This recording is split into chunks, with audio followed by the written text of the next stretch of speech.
All right, everybody. Okay, so as far as I can remember, we're at the part where Jazmine is like pretty much set up this deal, and Ed Wensler is like, he essentially turned on his naive talking, like, oh, the E's that are flipped, that's pretty, and the fact that he sweet talking to her, sweet talked this deal, so he got this deal right, and then he became all callous and mean and stuff. He did the same thing, but he praised her for it. Initially it was like, oh, those E's, oh, that's cute, you just got so much potential, and now he's like, those E's are backwards, what is that, stupid? What are you, dumb? And she's like, it's supposed to be cute. He's like, you know what? Then being intellectually disabled must be adorable. So he's like, you know, you don't. He said he kind of scolded her for being ignorant, but that's the idea behind big companies. They scold you for what you get exploited by. They say it's not my fault. It's not my fault you got exploited. You should have read the fine print. And the same thing for these other predatory deals.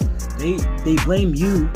They say don't hate the player, hate the game, or don't hate the game. Don't hate the player, hate the game. You know, don't get mad at me. You got scammed, and that's kind of, it is what it is. You know, like if these people bully you and you get messed up, jacked up, you get tricked, you get conned, they blame you for it because you should have been more mindful of the con. You know, so what happens is, you know, he says, give me a glass of lemonade, and snatches it out of her hand and stuff. Now mind you, in both instances, he tricked her.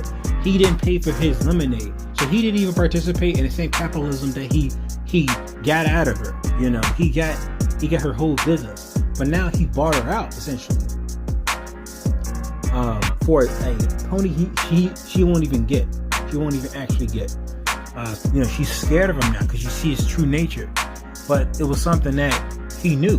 So another thing I want to fast forward to is, okay, now her company business is better. Now she got a lemon juicer, and now she's doubling out profits. So she's not doing it necessarily for herself anymore.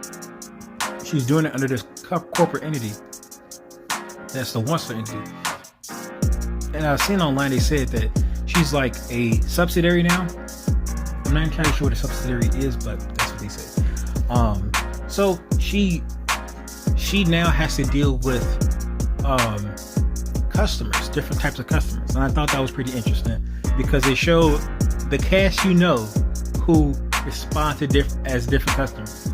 So you got one that's like, oh, I want one with ice. I want two of them with no ice. I want two of them with small, and I want like this, and it's like, yeah, that's wild. And this is a little girl that they have all these demands for. It's one little girl, and she's having to fulfill these demands like she's Starbucks.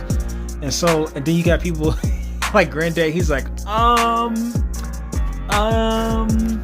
you got anything else besides lemonade? And you got people like Riley that's like, yo, give me my stuff. Like, that's all I got. That's all I got. Hook me up. And it's like, wow, that's insane. It's like, hook me up. That's all I got. It's hot out here. Like the demanding person, like, yo, all this money I put in this place, which is always kind of funny because it's like, you put in money, you get a product, and they think because, and some people take advantage of this expectation that give you like loyalty and stuff like that. So, like for instance, cars that exploit that loyalty program that's like, okay, spend $1,000, we'll give you an extra $100 on a hotel, $100 off of a hotel. And I'm like, that's cool if you're doing this stuff long term and you're not really thinking about how much money you're spending. But it's like you can do 10 vacations and maybe get an extra one free. And that will work for stuff like that. But if you're just an average person and they throw that stuff in your face, and it's like, yeah, nah, I'm not gonna. I don't do enough of that where it'll benefit me passively. Yeah, it's just so funny because you see all those different people, and you see one thing that was really interesting to me is that Huey finally. Oh, let me double back right quick. So he tells her like, "Yo, you've been exploited." He tells Jazmine, and she she like kind of checks him a little bit, because she's like, you're just mad.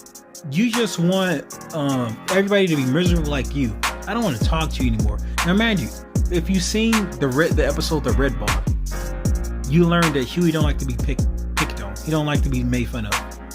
So you learned that, like, even though Huey is very pessimistic about life and the systems in life, he's still sensitive. He's still a sensitive kid. So he packed his stuff and went home. But you seen on his faces, he was like, man, that hurt, you know. And then you learn later on, like, you know, after she's dishing out all this extra stuff for grown ass adults,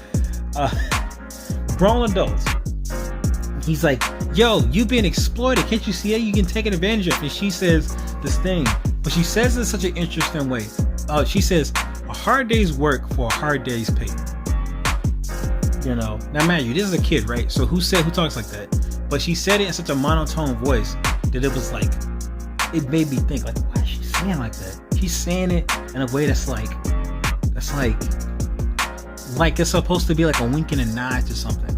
So I checked online about that. A hard day's pay for a hard day's work. So they said that was the slogan for workers' protests. And I think Franklin D. Roosevelt signed something using that slogan, or involving that slogan somehow, to give people better work environment, work wages, or a better work environment, something like that. So essentially to reduce that. So she's using it ironically, like, and you can tell because she flipped the words around.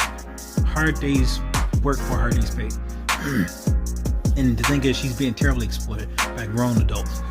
So I just thought that was pretty interesting. Yeah.